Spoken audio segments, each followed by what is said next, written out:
Study IQ IAS, अब तैयारी हुई affordable. Hello everyone, welcome to study IQ। I am Shrimi Srivastava और आज के इस पर्टिकुलर लेक्चर में हम डिस्कस करेंगे कोड ऑन वेजेस 2019। नाउ इस कोड के बारे में जो भी चेंजेस आए हैं पुराने वाले एक्ट से, जो एक्ट आपके रिलेटेड हैं वेजेस से, उसमें क्या क्या चेंजेस आए हैं वो सारी चीज़ें हम आज के इस पर्टिकुलर सेशन में डिस्कस करेंगे। So let's begin with the session now. इस सेशन की अगर आपको पीपीटी चाहिए, जो कंटेंट मैं यहाँ पे यूज़ करती हूँ वो चाहिए, तो आप मुझसे कनेक्ट हो सकते हैं टेलीग्राम पे और इंस्टाग्राम पे।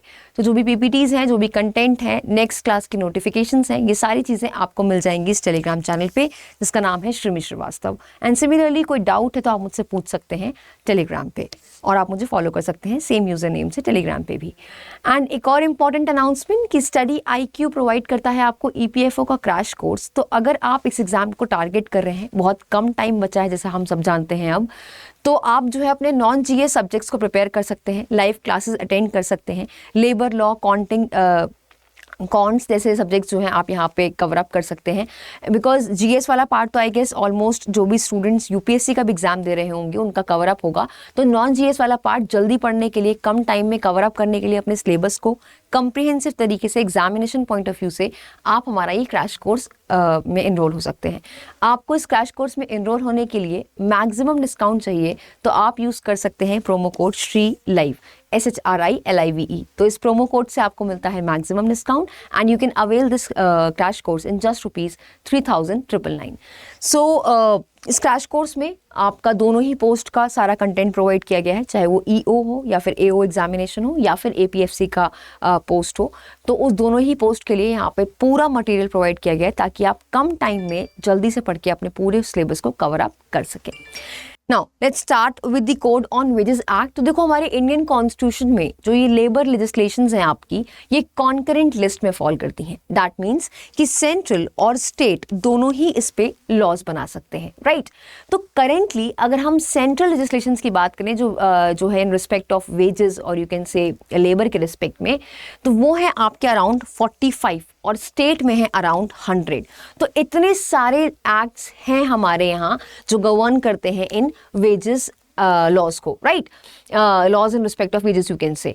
तो इतने सारे एक्ट्स हैं और इतनी ज़्यादा ओवरलैपिंग होती है। इससे बचने के लिए सरकार ने क्या सोचा कि हम लेकर आएंगे एक code, that is your code on wages 2019, right. तो यहाँ पे जस्ट बिकॉज इतने सारे स्टेट लेजिस्लेशंस हैं, इतने सारे आपके सेंट्रल लेजिस्लेशंस हैं, ये आपस में ओवरलैप कर रहे हैं, लिटिगेंट्स को बहुत प्रॉब्लम हो रही है, बहुत कंफ्यूजन हो रही है, अननेसेसरी कॉम्प्लेक्स हो रहा है।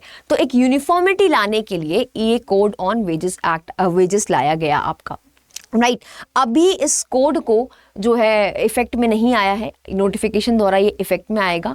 तो गवर्नमेंट जो है नोटिफाई करेगी ऑफिशियल गजट में, उसके बाद ही सारे कोड्स आपके इफेक्ट में आएंगे। प्रेसिडेंट की एसेंट मिल चुकी है कोड को, बट देन अगेन अभी इफेक्ट में नहीं आया है। इफेक्टिव डेट जो है वो नोटिफाई करी जाएगी सून, राइट। ऑब्जेक्टिव्स क्या है इस वेज कोड का कि हम कंसोलिडेट करेंगे जो एग्जिस्टिंग 4 लॉज हैं जो हम डिस्कस कर चुके हैं, उन चारों एग्जिस्टिंग लॉज को वेजेस के हम कंसोलिडेट करके एक कोड बनाएंगे। और वो चारों कौन से हैं आपके जो एक्ट्स हैं इनको कंसोलिडेट किया जाएगा।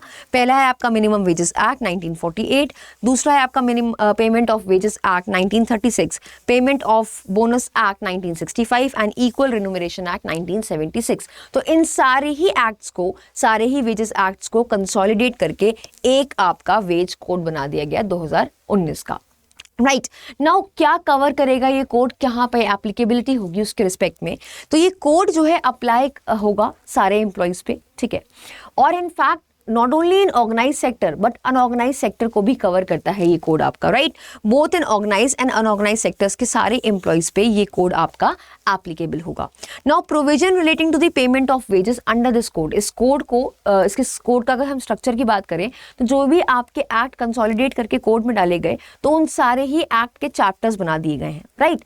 तो यहाँ पे पेमेंट ऑफ वेजेस के बारे में जो कोड में दे रखा है वहाँ में बताता है वो एक्सटेंड करेगा सारे एम्प्लॉयज से। इससे फ़र्क नहीं पड़ता कि क्या वेजिंग वेज सीलिंग है या किस टाइप का वो एम्प्लॉयमेंट करते हैं, इससे फर्क नहीं पड़ता। तो जब पेमेंट ऑफ वेजेस की बात करेंगे इस कोड में, तो ये कहता है कि ये एप्लीकेबल होगा सारे एम्प्लॉयज से, इससे फर्क नहीं पड़ता कि लिमिट क्या है, उनकी सीलिंग लिमिट्स क्या हैं, या फिर किस तरीके का वो एम्प्लॉयमेंट करते हैं। वेयर एज अगर हम पेमेंट ऑफ वेजेस एक्ट की बात करें, was only applicable to factories, certain specified establishments and to the employees who are drawing monthly wage of 24,000। तो पहले जो एग्जिस्टिंग हमारा ये पेमेंट ऑफ वेजेस एक्ट है, इसमें क्या था कि वो एक्ट सिर्फ आपका एप्लीकेबल होता था स्पेसिफाइड एस्टैब्लिशमेंट्स पे, फैक्ट्रीज पे और उन एम्प्लॉयज़ पे जो आपका 24,000 रुपये की सैलरी वेजेस ले रहे थे, राइट। बट अब इस कोड में क्या चेंज कर दिया कि एप्लीकेबल होगा हर एम्प्लॉय पे, इररिस्पेक्टिव ऑफ दिस फैक्ट कि उनका क्या नेचर है एम्प्लॉयमेंट का या उनकी क्या सीलिंग लिमिट है। तो ये एक आपका चेंज किया गया है। Now while in minimum wages act applied to schedule employment, और हमारा मिनिमम वेजेस एक्ट में अगर हम बात करें तो वहां पे उन्हीं पे एप्लीकेबल होता था जो शेड्यूल एम्प्लॉयमेंट में दे रखा था, जो आपके शेड्यूल में दे रखा था। तो जो एम्प्लॉयमेंट्स आपके शेड्यूल में दे रखे थे उन्हीं पे एप्लीकेबल होता था। बट अब एप्लीकेबिलिटी को ब्रॉड कर दिया है, इसका स्कोप वाइड कर दिया और कहा है कि सारे एम्प्लॉय पे लगेगा, इससे फर्क नहीं पड़ता कि क्या लिमिट है उनकी, क्या सीलिंग लिमिट है वेज की और क्या काइंड ऑफ एम्प्लॉयमेंट है उसका, right. Now next is your central government will make wage related decisions for employment in railways, mines and oil fields। तो ये कहता है कि सेंट्रल गवर्नमेंट जो है इनके रिस्पेक्ट में डिसाइड करेंगे, ठीक है। तो यहाँ पे वेज रिलेटेड जो भी डिसीजंस होंगे किन किन डिपार्टमेंट्स में, रेलवे में, माइंस के केस में, ऑयल फील्ड्स के केस में, इन सब में कौन डिसाइड करेगा, सेंट्रल गवर्नमेंट डिसाइड करेगी। और दूसरों में, ठीक है, whereas the state government will make decisions for all the other sectors। बाकी सारे सेक्टर्स में स्टेट गवर्नमेंट डिसीजंस लेगी इन respect of ways related matters, right. तो यहाँ पे एक क्लैरिटी और आ गई है इन रिस्पेक्ट ऑफ योर कि मैटर्स पे डिसाइड कौन करेगा। तो सेंट्रल गवर्नमेंट स्पेशली डिसाइड करेगी ऑयल फील्ड और आपका ये रेलवेज और माइंस के रिस्पेक्ट में, राइट। डेफिनेशन जो है यहाँ पे एम्प्लॉय की वो अब इंक्लूड करती है कॉन्ट्रैक्टर्स को भी, राइट। तो अब यहाँ पे डेफिनेशन में कॉन्ट्रैक्टर्स भी फॉल करते हैं, जो इंश्योर करेगा कि कॉन्ट्रैक्टर्स को भी मिनिमम वेजेस मिले, ठीक है। तो यहाँ पे कॉन्ट्रैक्टर को इंक्लूड करके अगेन स्कोप को वाइड कर दिया है, उस डेफिनेशन को वाइड कर दिया उस टर्म को, और यहाँ पे कॉन्ट्रैक्टर्स को इंक्लूड कर दिया ताकि ये इंश्योर कर सके कि कॉन्ट्रैक्टर्स को भी मिनिमम वेजेस मिल रहे हैं। नाउ एम्प्लॉयज एंड वर्कर्स, अब यहाँ पे इस कोड में ना इन दोनों ही टर्म को अलग अलग डिफाइन कर दिया है। तो सबसे पहले एम्प्लॉयज को देखते हैं, तो दो सेपरेट डेफिनेशन दे दी है एम्प्लॉयज और वर्कर्स की। तो डेफिनेशन ऑफ एम्प्लॉयज, अब डेफिनेशन जो एम्प्लॉय की है उसमें क्या क्या चीजें इंक्लूड होती हैं आपकी, वो इंडिविजुअल्स जो आपके supervisory, managerial and administrative roles में है। whereas the definition of workers exclude such individuals and exclude individuals who are employed in supervisory capacity drawing monthly salary exceeding 15,000। कहता है कि जो ये डेफिनेशन है यहाँ पे इन्होंने अलग अलग डेफिनेशन बना दी, एम्प्लॉय की और वर्कर की अलग अलग कर दी। तो एम्प्लॉय के डेफिनेशन में वो सारे लोग फॉल करेंगे, ये सारे जो आपके सुपरवाइजरी नेचर में हैं या मैनेजरल रोल प्ले कर रहे हैं, एडमिनिस्ट्रेटिव रोल प्ले कर रहे हैं, वो फॉल करेंगे एम्प्लॉयज़ की डेफिनेशन में, वो इंडिविजुअल जो इस रोल्स में है, राइट। बट यहाँ पे कहता है जो वर्कर की डेफिनेशन है वो एक्सक्लूड करते हैं ऐसे इंडिविजुअल्स को जो एम्प्लॉयड हैं सुपरवाइजरी कैपेसिटी में और जिनकी सैलरी है 15,000 से ज़्यादा, ठीक है।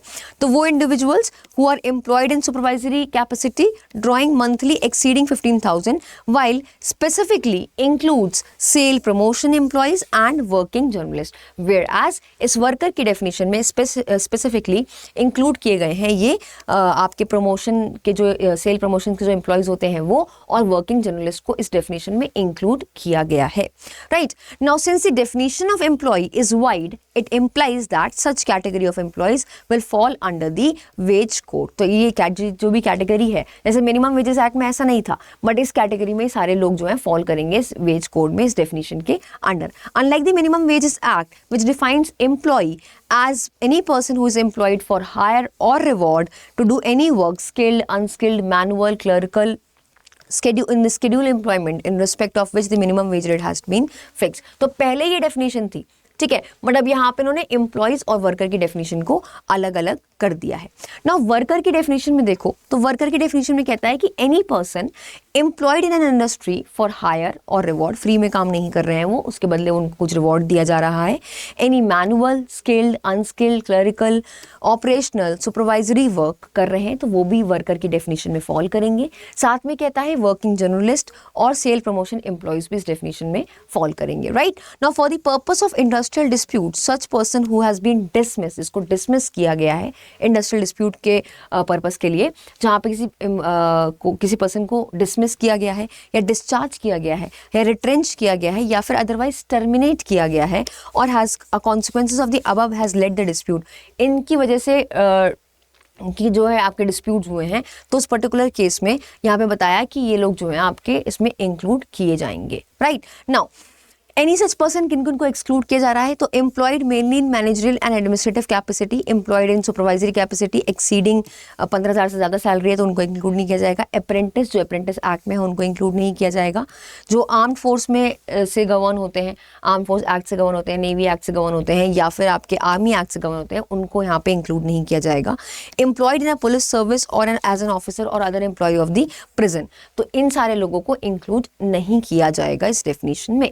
साथ में जो ये कोड है ये प्रोहिबिट करता है gender discrimination in matter related to wages and recruitment of employees for same work और work of similar nature, right. अब यहाँ पे जेंडर वर्ड यूज कर दिया गया है, right, except in the cases where the employment of the women in such places is prohibited और restricted under the law. वहाँ पे ये डिस्क्रिमिनेशन नहीं माना जाएगा जहाँ पे लॉ ही प्रोहिबिट करता है कि भाई यहाँ पे वुमेन्स काम नहीं करेंगी, राइट।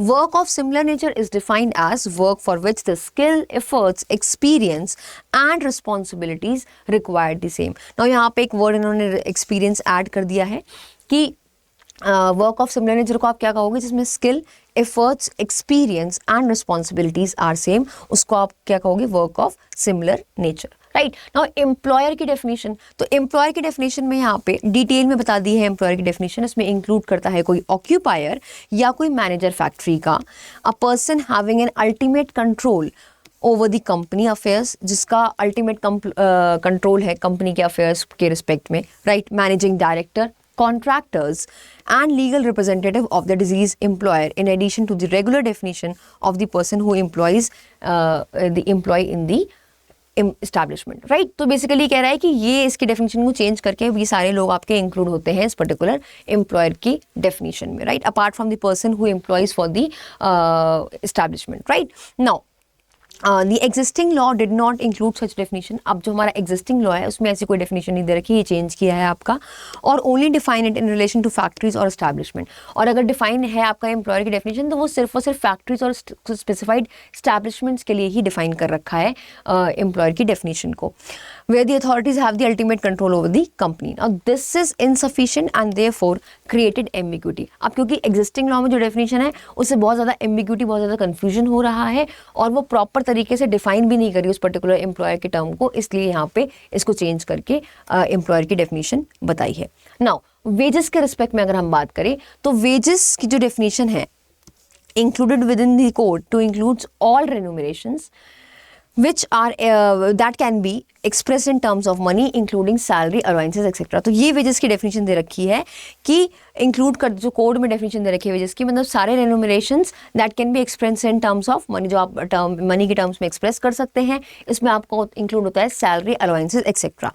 Now अब क्या इंक्लूड कर रखा है वेजेस की डेफिनेशन में, तो बेसिक पे, dearness allowances that is your DA और रिटेनिंग अलाउंस, ये आपका इंक्लूड होता है वेजेस की डेफिनेशन पे as per the code. Exclude क्या क्या चीज़ें होती हैं, तो बोनस, कंट्रीब्यूशन प्रोविडेंट फंड में या फिर पेंशन में कोई, तो वो एक्सक्लूड होगा, वो वेजेस में नहीं फॉल करेगा। कोई भी कन्वेंस या ट्रैवलिंग अलाउंसेस फॉल नहीं करेगा वेजेस की डेफिनेशन में। House rent allowances, over time allowances fall नहीं करेंगे वेजेस की डेफिनेशन में। कमीशन, ग्रेट्युटी, रिट्रेंचमेंट कंपनसेशन या फिर रिटायरमेंट बेनिफिट्स, ये सारी चीज़ें वेजेस की डेफिनेशन में फॉल नहीं करेंगी, इनको एक्सक्लूड किया गया है। Clear. Now fixing of minimum wage, अब मिनिमम वेज के फिक्स करने के रिस्पेक्ट में क्या कहा कि एप्रोप्रिएट गवर्नमेंट फिक्स करेगी, Now, the code prohibits the employers from paying wages less than the prescribed minimum wage. अब यहाँ पे जो ये कोड है ये प्रोहिबिट करता है एम्प्लॉयर को कि आप किसी भी हाल में मिनिमम वेज से कम पे नहीं करेंगे. Now, minimum wage will be notified by the central or the state government. तो मिनिमम वेज क्या है, कौन नोटिफाई करेगा, स्टेट गवर्नमेंट करेगी या फिर सेंट्रल गवर्नमेंट करेगी. Now, these minimum wages shall be determined taking into account. अब जो ये मिनिमम वेज है कैसे डिटरमाइन करेंगे, क्या क्या फैक्टर्स को हम ध्यान में रखेंगे, तो यहाँ पे स्किल ऑफ द वर्कर, ठीक है, skill of the worker, geographical area, hour of work, piece work, ठीक है, हजार्डियस नेचर का काम कर रहे हैं अगर तो हजार्डियस ऑक्यूपेशन है, टेम्परेचर किस टेम्परेचर में काम कर रहे हैं, ह्यूमिडिटी क्या है, तो ये सारे फैक्टर्स को देख के डिसाइड किया जाएगा आपका minimum wage by the appropriate government. Now the code uniformly applies to all employees across an organisation. तो ये जो एक्ट है आपका मिनिमम वेजेस एक्ट, ये एप्लीकेबल होता है सारे ही एम्प्लॉय पे अक्रॉस दी ऑर्गेनाइजेशन. नाउ यहाँ पे जो बात आपकी गई है 5 साल में रिवाइज करेंगे और रिव्यू करेंगे, वो वाली बात यहाँ पे इस कोड में ऐड करी गई है that the minimum wage will be revised and reviewed by the central government और the state government as the case may be, not more than 5 years. तो मतलब 5 साल के at the interval of not more than 5 years, तो मतलब 5 साल से ज़्यादा एक्सीड नहीं होना चाहिए, उससे पहले ही आपका रिवाइज हो जाए. अब इस मिनिमम वेजेस एक्ट में एक नया कंसेप्ट आया है इस कोड में, that is your floor wages. एक नया कंसेप्ट ऐड किया गया फ्लोर वेजेस का, इंट्रोड्यूस किया गया है इस कोड में. According to this code the central government will fix the floor wage. तो फ्लोर वेज कौन फिक्स करेगा, सेंट्रल गवर्नमेंट फिक्स करेगी, considering the living standards of the workers. ठीक है, तो वर्कर्स के लिविंग स्टैंडर्ड को ध्यान में रखते हुए और साथ में ज्योग्राफिकल एरिया को ध्यान में रखते हुए आपका ये floor wages central government fix करेगी. Now, based on the floor wage rate, the appropriate government can fix the minimum wage. तो ये कहता है कि floor wage के हिसाब से minimum wage को fix किया जाएगा. Now, the minimum wage prescribed by the appropriate government cannot be lesser than the floor wage. तो floor wage से कम नहीं होगा आपका minimum wages जो फिक्स करेगी appropriate government. तो floor wage से कम हो ही नहीं सकता minimum wage, right? ये मेंशन कर दिया है आपका इस कोड में. Now, in case the existing minimum wages fixed by the appropriate government are higher than the floor wage. अभी existing law में क्या है कि minimum wage जो है वो higher है floor wage से. ठीक है, जो अभी प्रेजेंट में एग्जिस्टिंग लॉ जो है हमारा मिनिमम वेजेस एक्ट, उस पर्टिकुलर केस में अप्रोप्रिएट गवर्नमेंट जो है, in the case existing minimum wages fixed by the appropriate government are higher than the floor wage, they can not reduce the minimum wage. तो फिर वो आपका minimum veg reduce नहीं कर सकते, राइट? क्योंकि यहाँ पे कह रहा है कि जो एग्जिस्टिंग मिनिमम वेजेस एक्ट है ना, तो existing minimum wages fixed by the appropriate government are higher than the floor wage, वो हायर हैं आपके फ्लोर वेजेस से, right? They can not be reduce the minimum wage. तो they can not reduce the minimum, अब वो दोबारा आपका minimum veg को रिड्यूस नहीं कर सकते एग्जिस्टिंग कोड में. तो यहाँ पे कहा है कि फ्लोर वेज से कम नहीं होगा आपका मिनिमम वेज किसी भी हाल में, राइट? किसी भी हाल में वो कम नहीं होगा. तो पहले central government floor wage fix करेगी, उसको देख कर ही जो है आपका appropriate government minimum wages fix करेगी. नाउ पेमेंट ऑफ वेजेस के रिस्पेक्ट में बता दें तो एक नया क्लॉज ऐड किया गया है in respect of payment of wages has been introduce, जो अलाउ करता है पेमेंट करने का करंट करेंसी में, ठीक है, करंट कॉइन्स, करंट करेंसीज में, करंट नोट्स में, बाय अकाउंट, ठीक है, बाय आप उनके अकाउंट में क्रेडिट कर सकते हैं, right? By cheque crediting the wages in the bank account of the employee और बाय द इलेक्ट्रॉनिक मोड, या इलेक्ट्रॉनिक मोड से भी आप उनको पैसे ट्रांसफर कर सकते हैं. नाउ इस पर्टिकुलर कोड में the ways period is now fix by the employer.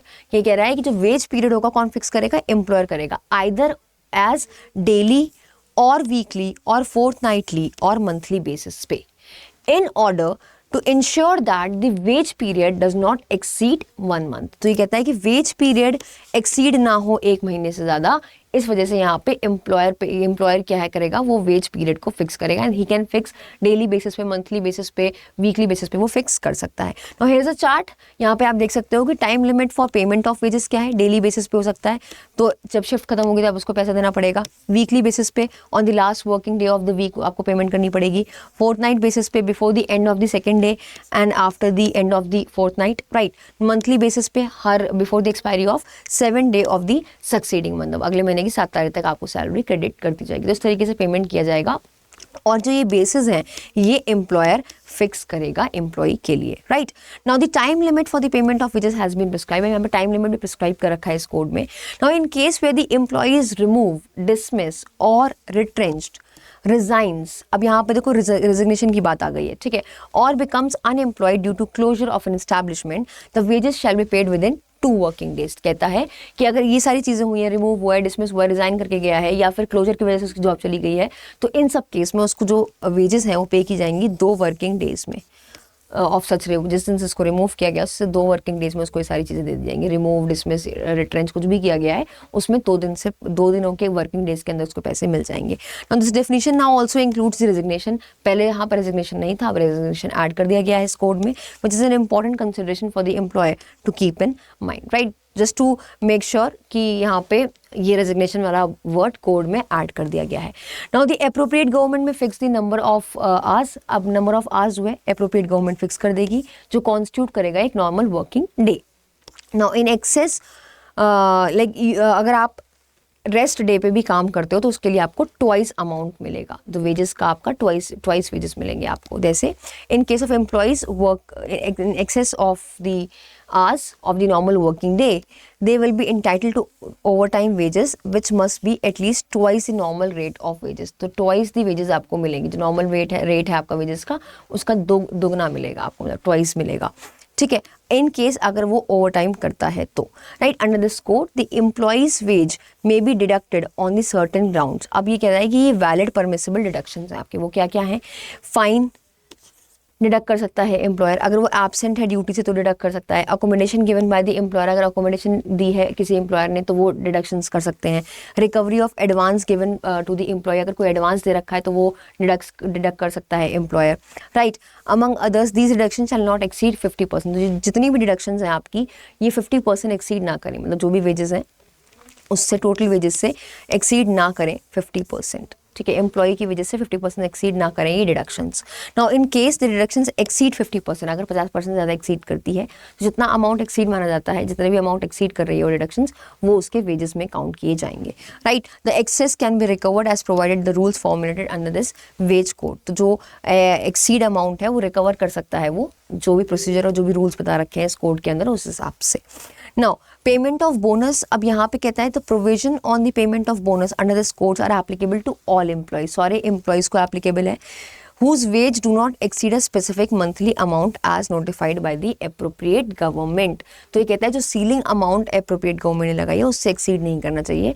अगर वो सीलिंग लिमिट में फॉल कर रहा है जो appropriate गवर्नमेंट ने फिक्स करी है तो उस पर्टिकुलर केस में वो बोनस के लिए एंटाइटल है, right. Now the bonus will be paid out of the allocable surplus. I have already taught you allocable surplus क्या होता है, अवेलेबल सरप्लस क्या होता है और आपका ग्रॉस प्रॉफिट क्या होता है और कैसे कैलकुलेट करना है। I have already told you in yesterday's class, मतलब previous class, right. Now, the bonus will be paid out of the allocable surplus in respect of the accounting years. After deductions for depreciation, direct taxes और such other sums जो prescribe कर रखे हैं government ने from the gross profit for that year, which is at least 8.33% and 100 rupees whichever is higher, and the bonus shall be equal to 60% of the allocable surplus in the case of banking companies और 67% allocable surplus in case of other establishment। ये total आपका रहेगा in respect of allocable surplus। जब allocable surplus का कितना percent आपको calculate करना है और ये मैं आपको ऑलरेडी पढ़ा चुकी हूँ पेमेंट ऑफ बोनस एक्ट में।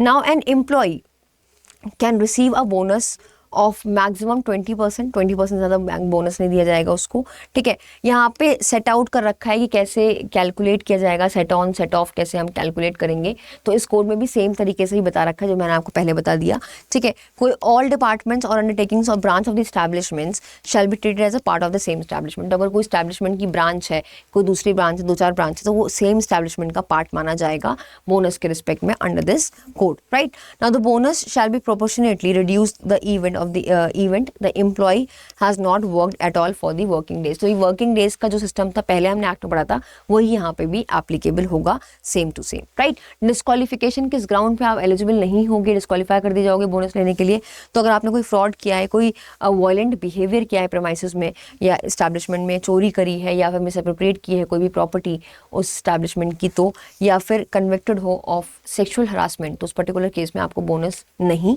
मिलेगा, you will be disqualified.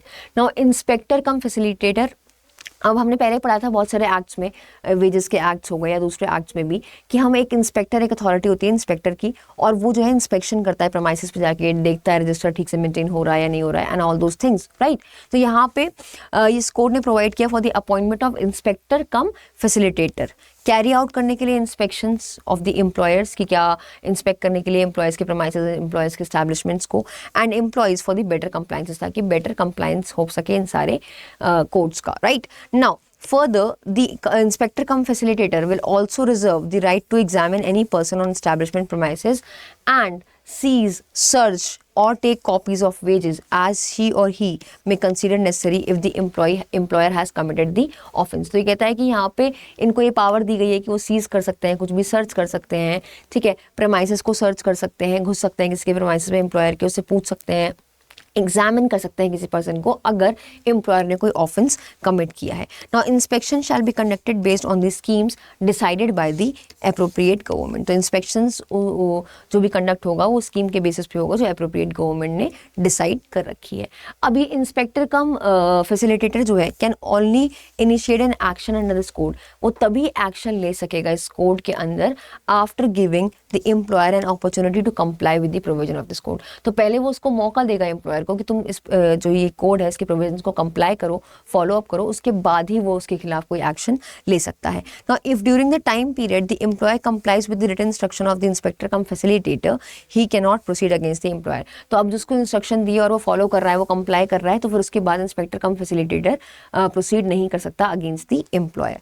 This will ensure that the employer has a right to be heard, equal opportunity दी गई है, उसको मौका दिया गया, उसको सुना गया है, एक तो ये चीज़ इंश्योर करने के लिए। However in case of repetition of offence with in 5 years, अगर मान लो दोबारा वो 5 साल के अंदर दोबारा वो ऑफेंस कर रहा है, the first violation, such opportunity will not be provided. तो फिर आपको मौका नहीं दिया जाएगा, आपको फिर सुना नहीं जाएगा, आपको फिर इंस्पेक्टर कम फैसिलिटेटर आपके खिलाफ एक्शन ले सकता है। नाउ ऑफेंस एंड पेनल्टीज़ के बारे में बात करते हैं। तो यहाँ पे इस कोड में प्रिस्क्राइब कर रखा है कि ऑफेंस कितना इम्प्रेसमेंट होगा और कितना फाइन लगेगा। तो ये कोड स्पेसिफाई करता है following penalties of offences committed by the employer such as paying less than due wages, आप जो वेजेस हैं उससे कम पे कर रहे हो, पहले आपने ऐसा कुछ इससे रिलेटेड कोई ऑफेंस किया है। Contravening any provision of this code, इस कोड के कोई भी प्रोविजन को आप वॉयलेट कर रहे हो तो penalties very depending on the nature of the offence. तो ऑफेंस को देखते हुए, उसकी ग्रेविटी को देखते हुए, उसके नेचर को देखते हुए वैरी करती हैं ये penalties. With a maximum penalty being is of the imprisonment of 3 months along with the fine of 1 lakh rupees. तो ये वैरी करता है अगेन, बट मैक्सिमम पनिशमेंट कितनी है, 3 महीने और 1 लाख रुपए तक का fine, right. The compensation payable for any default in the payment of wages, minimum wages, bonus etcetera, अगर इसमें कोई आपने डिफ़ॉल्ट किया है पे करने में, वेजेस या फिर मिनिमम वेजेस नहीं पे किए, उससे कम पे किए हैं, या फिर बोनस नहीं दिया, अगर इससे रिलेटेड कोई भी एम्प्लॉयर की तरफ से के पार्ट पे डिफ़ॉल्ट है, तो उस केस में it could be 10 times the claim amount as may be determined by the relevant authority. तो वो 10 times भी हो सकता है जो डिटरमाइन करेगी relevant authorities, right?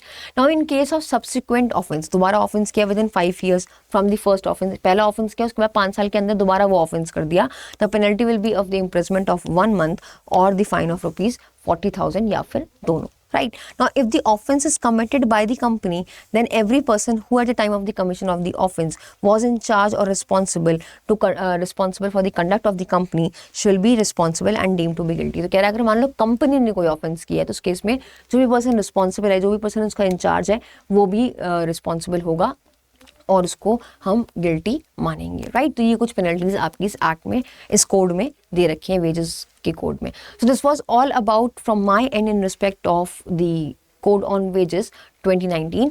अब एक इम्पॉर्टेंट अनाउंसमेंट कि स्टडी IQ आपके लिए लेकर आया है EPFO का क्रैश कोर्स। तो अगर अभी आपको अपने कम टाइम में प्रिपरेशन करनी है अच्छे तरीके से, ताकि आप सारे ही सब्जेक्ट्स को कवर अप कर पाएँ एग्जामिनेशन पॉइंट ऑफ व्यू से इतने कम समय में, तो आप अपने आप को इनरोल कर सकते हैं स्टडी IQ के इस EPFO क्रैश कोर्स में। इस क्रैश कोर्स में EO AO examination as well as APFC के एग्जामिनेशन का पूरा ही कंटेंट हम प्रोवाइड करते हैं। Now for the non-GS subjects you can come and join the live classes, जहाँ पे आप डायरेक्टली रिस्पेक्टिव लर्नड फैकल्टीज से सारे डाउट्स को सॉल्व कर सकते हैं, right. At the same time आपको सारा ही कंटेंट, चाहे वो जीएस का हो या फिर नॉन जीएस सब्जेक्ट्स का हो, सब कुछ प्रोवाइड किया जाएगा। लाइव क्लासेस में आप डाउट्स पूछ सकते हैं और अपने एग्ज़ाम को इतने कम समय में सारे ही सिलेबस को, सारे ही सब्जेक्ट्स को कवर अप कर सकते हैं। So if you want to enroll yourself into this crash course, use the code श्रीलाइव फॉर द मैक्सिमम डिस्काउंट। तो श्रीलाइव का कोड लगाकर आपको मिलेगा इस कोर्स में मैक्सिमम डिस्काउंट और आपको ये क्रैश कोर्स मिल जाएगा सिर्फ 3,999 रुपये में। Now I am teaching here in this particular course labour laws, industrial relation and labour laws. मैं इस कोर्स में आपको पढ़ाती हूँ डिटेल में सारे एक्ट्स, जो सारे पॉइंट्स जो भी रेलिवेंट हैं एग्जामिनेशन के लिए। So this was all from my and. Thank you so much for watching. Study IQ IAS, अब तैयारी हुई अफोर्डेबल।